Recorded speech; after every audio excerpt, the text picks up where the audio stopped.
Good afternoon.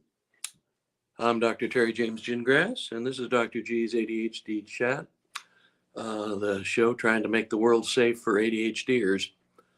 Okay, I am a clinical psychologist and neuropsychologist, um, and I'm partially retired now, but I've been doing ADHD treatment and evaluation for 40 years or so, since about the time we started actually having the name ADHD. And I am, I guess I owe you all an apology first because I've been, well, if if you've never retired or partially retired, just let me tell you, it's not as simple as just working. It's a lot more confusing, and we've just been chasing our tails and not getting some of the things done that we usually get done. I think I said, maybe possibly on the last session I did on time, that we probably will change the date to Wednesday.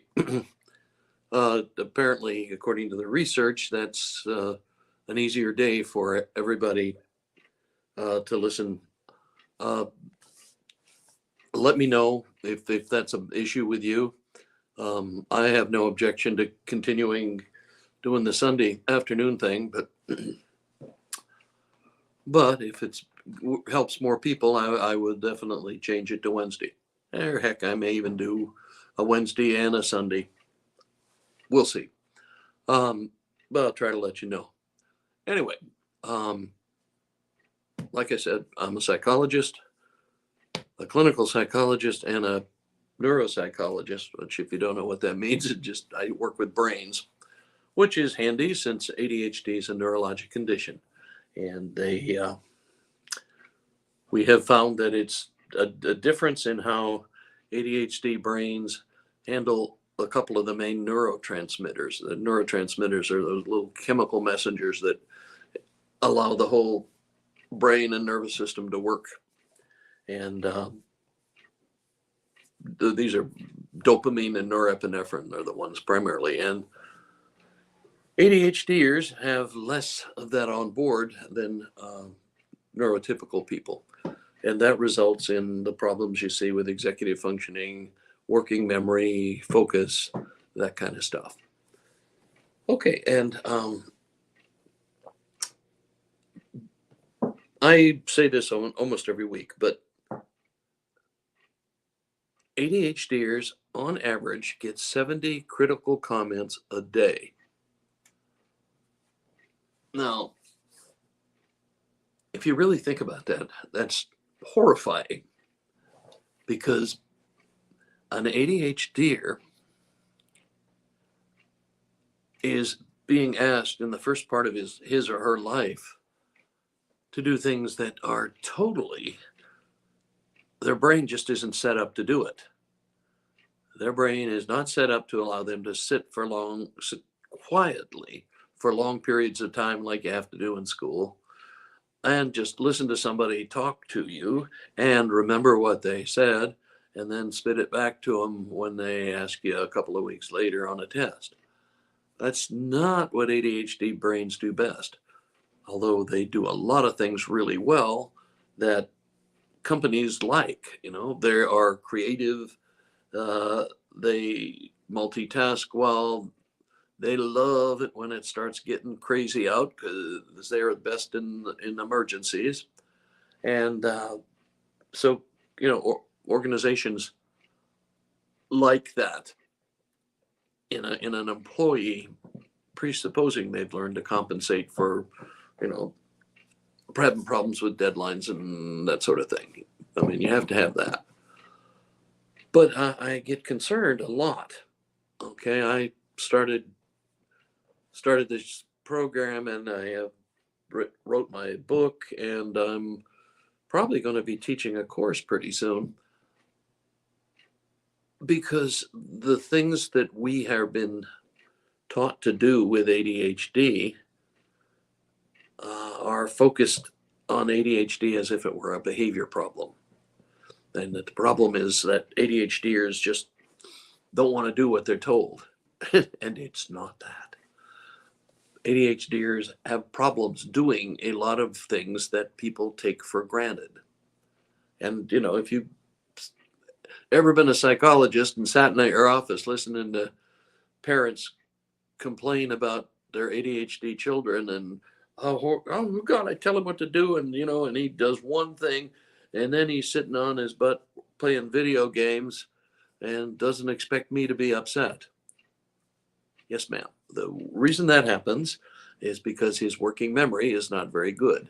And working memory is kind of like the etch-a-sketch of memory rather. I mean, you don't have, it's like etch-a-sketch, by which I mean it's where you put stuff you don't really plan on remembering for the rest of your life.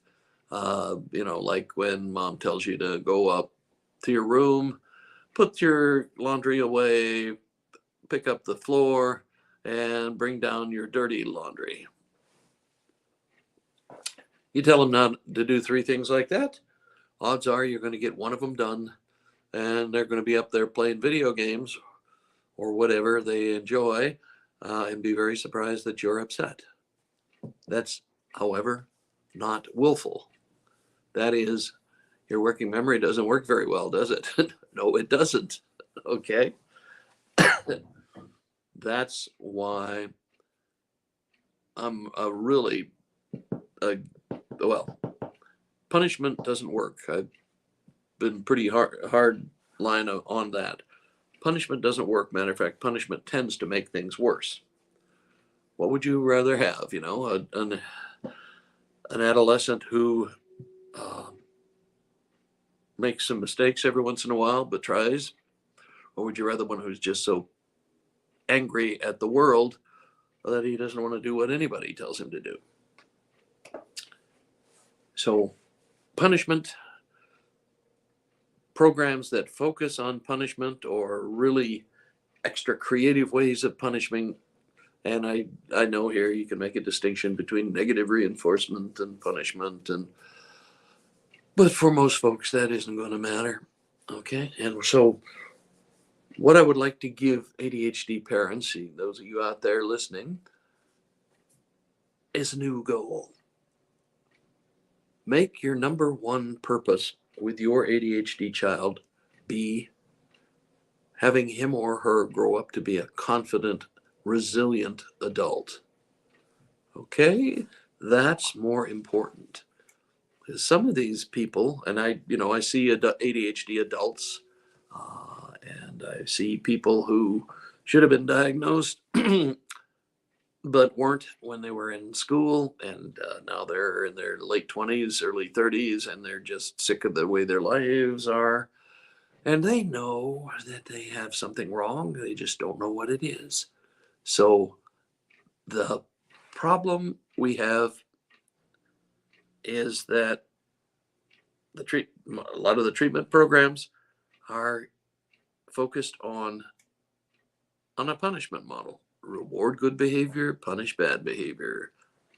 But bad behavior is, a value judgment. It's not bad. It's just they didn't do exactly what you wanted them to do.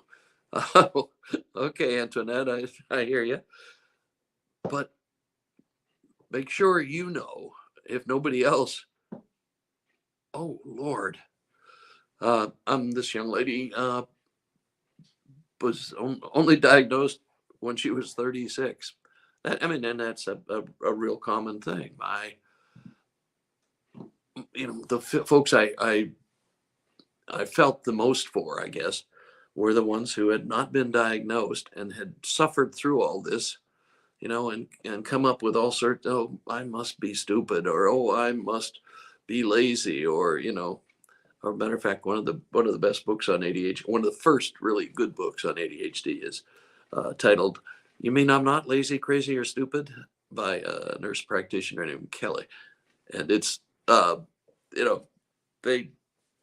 come in thinking exactly that there's something wrong with me. I'm stupid. I'm lazy. I'm, dumb. But it's the way the system's set up. Okay, the school system particularly is not set up.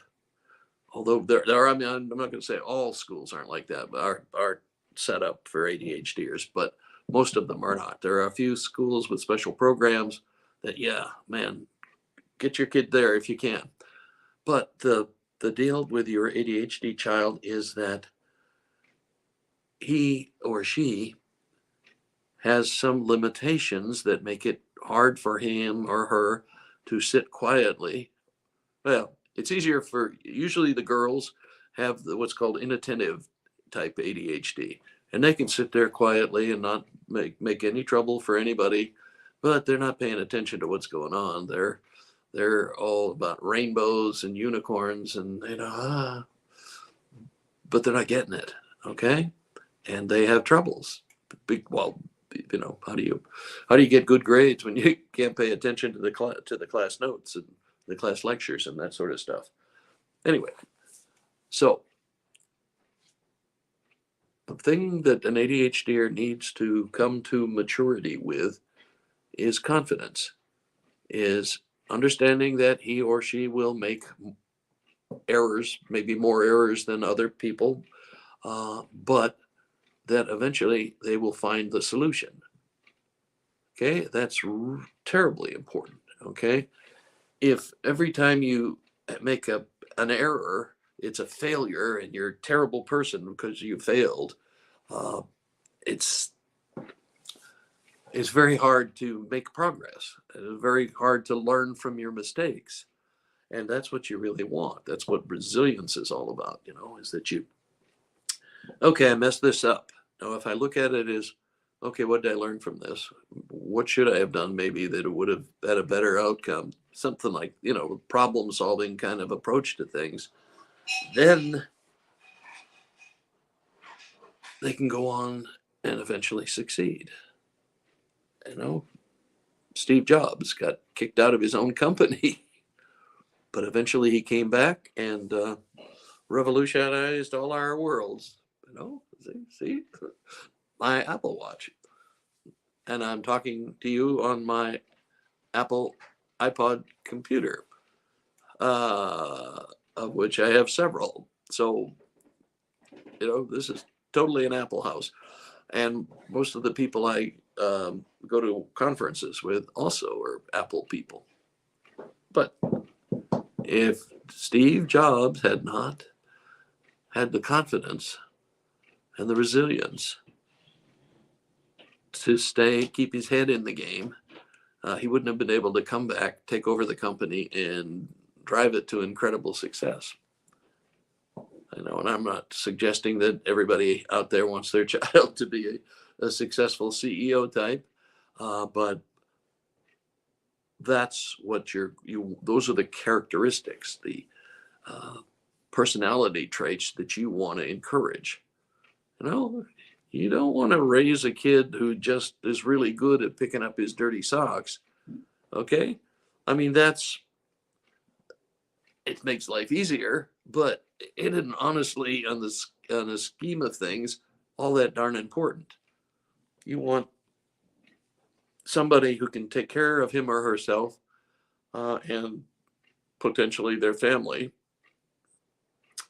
and can learn from mistakes and doesn't give up because they make mistakes. I mean, that's the key. If you can keep plugging, if you're resilient and can keep going after what you're looking for, you will eventually succeed. If you read biographies of any of the big success stories, you will find that they had a number of failures before they succeeded. And because when you dream big, you fall down big. But if you keep plugging, eventually you work it out and you succeed. So I invite you to consider, okay, I'm a parent of an ADHD child. What should I be doing differently to ensure a confident, resilient individual when he or she is an adult? Well, okay. 70 critical comments. Okay. That will kill initiative and drive and ambition and all the other stuff. So watch what you do, watch what you say, watch how often you criticize. For gosh sakes, catch him being good as often as you can. And when there are errors, use that as a way of initiating problem solving techniques. Okay, hey, I don't know, let's say you didn't finish your history paper on time.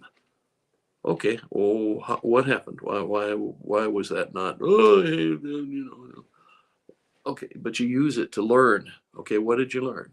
Okay, you messed up.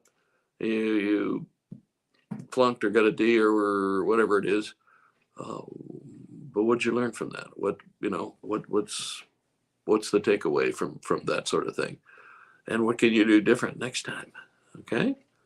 ADHD kids, they try to pretend it doesn't matter to them, but it does. It bothers them.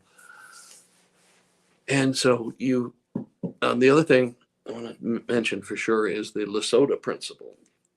And this comes out of industrial organizational psychology, but it's basically how do people work best? And they found that basically if they have 4 positive comments for every critical comment, you're going to have they're going to perform at their best. Some relationships require a little more, like marriage, for instance, requires a little more positive for every negative than that. And your ADHD child definitely does. So you've got to, catch them being good and pay attention to that. We tend to be spring loaded to jump on the behavior problems. See what I just did? It's not a behavior problem. It's a neurologic condition. Anyway, your ADHDer is needs more positive because he or she, they don't hear a lot of positive. They hear, oh, if she'd only study, or oh, if he'd just try, or my favorite is, if he'd just pay attention. Right. If he could pay attention, we wouldn't be having this discussion, would we? And there's a neurologic reason why he or she cannot pay attention. So let's just deal with it instead of pretending it's just willfulness. That they are rebellious. And they're not rebellious. They're not sure they can win. Okay, you want to grow your kid so that he or she knows that they can win, and that they will keep plugging, keep trying. And that's the other thing is when they don't do too well, you don't want to go off on them and yell and scream and jump up and down or whatever your tendency is. You want to find out what's going on. What's the matter? What are you thinking? What did you notice? So, I mean, there are way more things that you can do, but the biggest one is for you yourself to be paying attention and to recognize that you got to work harder with these kids. You've got to be emphasizing the positive, and I don't mean like la la la la la. We're skipping through the flower garden or something. It's that they do some good things. You've got to recognize those and praise those. You've got to recognize the effort they put in. Okay, I mean, the biggest mistake parents make is, basically human beings, everything we do, everything we learn is a result of some amount of effort. But if you, instead of praising the effort, you praise it as if it were some natural inborn thing. Like some of the kids who have the worst problem with college are the kids who were told all the way through high school that they were so smart. You're just so smart. You did this is so easy for you. Yeah. Well, then they get to college and they're not so smart, or everybody's around them is as smart, and they don't have any defenses built up for that. They don't have any. Um, they don't know what to do. It's always been easy for me before. What do I do now? So praise the effort. Praise. Oh, you spent 2 hours working on that. That good for you. Okay. Uh, this obviously grabs me. This whole topic and the whole need to have confident, resilient ADHDers. Okay, I forgot to mention I have an ADHD son, and apparently I married into a family that is just well, it's got a lot of ADHD in it. And I look at my own family, and I'm not so sure that we're totally free of that. But I will try to, in the future, keep these a little shorter. But this is a really important topic. This is the most important thing. If you had to come away with just one thing about ADHD, the emphasis on training confidence and resilience is way more important than obedience. Obedience, nah, people are not naturally disobedient unless they have been put into a situation where they figure they can't win anyway. So screw it, I'm not going to do it. When they know they can win, then you got something. Okay, this is Dr. Terry James Gingrass. I am a clinical psychologist and neuropsychologist. My website is terrygingrassphd.com. And if you'd like to leave any comments, you can do it around here somewhere. And let me know about if changing the time would be a good thing for you. I was talking about changing it to Wednesday at, say, 11. Would that be better for you guys? Or would you rather keep this time? Or does it not matter? Okay, let me know. Thank you. And we will catch you next week sometime.